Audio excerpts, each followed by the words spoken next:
Dear Rip, I was inspired by your segment on hip replacement to have the pain in my hip checked out, and I discovered that I have osteoarthritis in my left hip.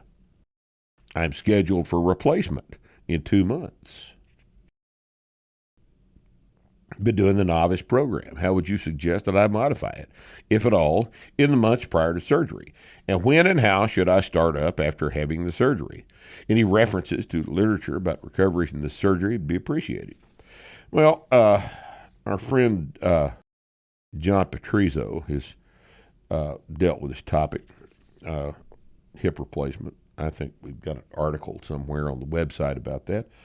But my question would be this. If you've got osteoarthritis in the left hip, how have you been doing the program? Have you been squatting high? What's your range of motion look like? If you can squat below parallel, you've been doing the program even though you got a little pain, why do you need a hip replacement? Now, I'm all for hip replacement if, in fact, it is such a problem that it's hampering your training. But if you're able to train, I'd